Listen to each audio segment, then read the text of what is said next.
Good evening from Allen Fieldhouse. It's a 92-86 loss for number 12 Kansas to number 7 Houston, and what was a double overtime thriller, and took not just a full 60, or not just a full time of basketball. It took not just one extra session but two extra sessions in this one, and KU ultimately running out of gas tonight, as obviously without KJ Adams due to that separated shoulder, having to play AJ Storr extended minutes with nobody else left to play.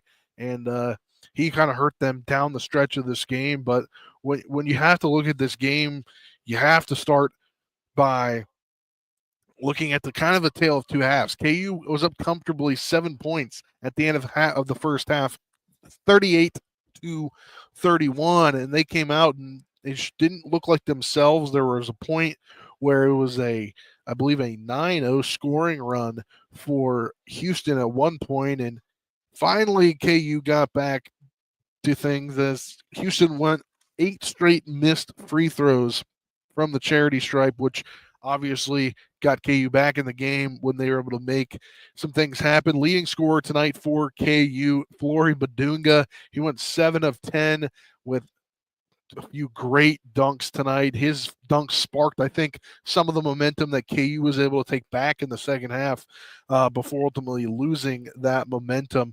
He finished with 19 points, 7 of 10 from the field. He was 5 of 7 at the charity stripe. Unfortunately, those two misses were tough for a young player. He fouls out ultimately in the end with 7 rebounds and 2 assists on the night.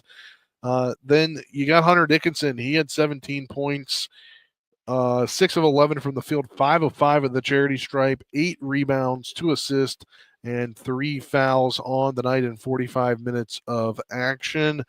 Rylan Griffin, he was great from beyond the arc tonight, hit clutch threes when needed down the stretch of the game, going 5 for 6.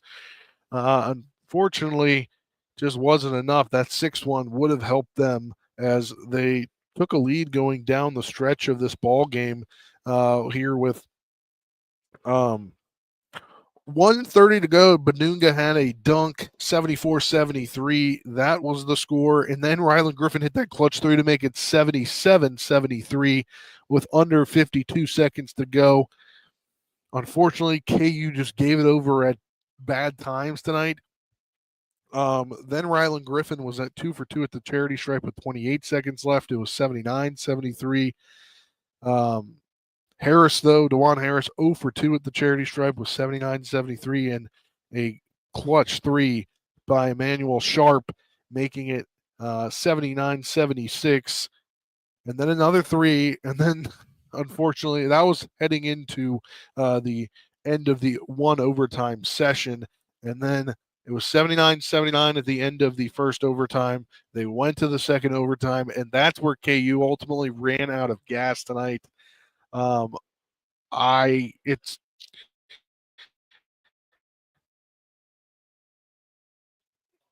losing KJ Adams has been huge for them. Actually, we've got to play AJ Storr, and AJ Storr just is not looking good right now. And unfortunately, that was a big part of the game. He had to play in big time situations tonight, and he finished 0 for 6, 0 for 3 from beyond the arc, and 0 for 4 at the charity stripe. So if he can't even make the free ones, that's tough for him.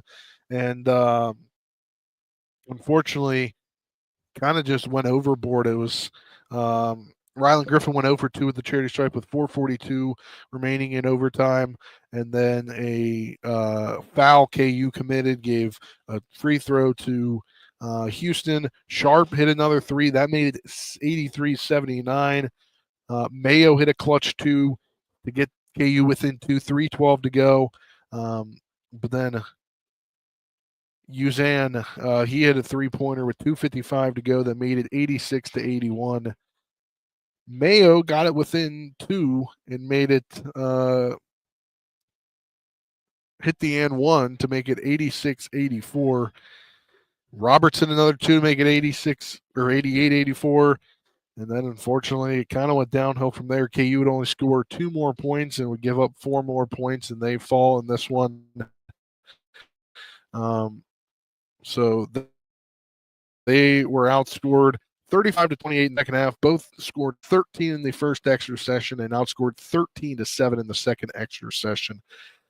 Shooting percentage kind of went down when AJ Storr was in the game. It was 48% from the field for Houston and 45% for KU. Three-pointers, KU was 9 for 25, Houston 8 for 25, so just right about the same same frame. Both teams just about the same for free throws, 56%, 14-25 for Houston, 57%, 17 of 30 for KU. Points off turnovers in favor of Houston, 17-8. KU committed 12 turnovers, and Houston only committed 5. Total rebounds in this one, KU out-rebounded Houston by 2, 45-43. Second chance points were in KU's favor, 13-4. Bench points in Houston's favor, 25-19, and points in the paint in KU's favor, 38-36. Both teams had 8 fast break points. KU no blocks tonight. It was 5 blocks for Houston, 5 steals for Houston, 4 steals for KU, 20 assists to 17. This game was tied 9 times and 11 lead changes, and Houston led when it mattered, leading only 11 minutes and 53 seconds in this ball game. KU leading 31 minutes and 11 seconds. And you get KJ Adams back. I think maybe this game goes a different way, but you're not playing. Houston's a tough team to play. They didn't look like it in the first frame. It looked like KU was going to kind of roll in this one, but at halftime, things changed. And you can't, if you're KU, you have to rise to the occasion is what I'm trying to say here. Obviously, AJ Storr is not having a great season, and if you're AJ Storr, you've got to put the work in, and you've got to be able to come back and try to help your team somehow. Unfortunately, he was a net negative tonight for the team. As I gave out the KU stats, we'll look at the. Looks like Shaquille Moore had 7 points in this one. He was 3 for 7 from the field with 3 rebounds. DeJuan Harris had 8 points, 3 of 7, 2 of 3 from beyond the arc, 0 of 2 at the charity stripe, and had 5 rebounds and 12 assists. Diggy Coit, 2 points on the night. He went 2 for 2 at the charity stripe. And, yeah, that's it for KU. Looking at Houston stats, Unzen might have 17 points, 6 of 11 from the field, 2 of 4 from beyond the arc, and 3 of 5 from the charity stripe. 9 rebounds to go along with 9 assists. 4 fouls in this one, and it was Juwan Roberts who led the way tonight. He had 24 points, 10 of 21 from the field. Didn't take a three-pointer. It was 4 of 9 from the charity stripe, 9 rebounds, 5 assists, 4 fouls for him as well, 18 points for Malik Wilson, including some two clutch threes down the stretch of this one in overtime that really turned the tide for Houston, I believe, in this one. He also had 6 rebounds, 3 personal fouls in this one, 9 points for Kryl, 9 points for Tugler, 8 points for Emmanuel Sharp, 4 points for Francis, and points for Arsenyek.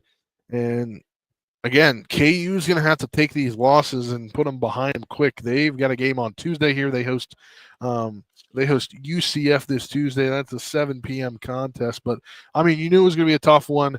I think Vegas really didn't even know how this was going to go because you saw the line move so much yesterday. I think it ended with Houston favored by 2.5, I think was the line closing there. So, obviously, it was hard to tell where this game was going to sit. And for a while, it looked like Kansas was going to cover, but unfortunately they did not, and they fall in this one 92-86 tonight.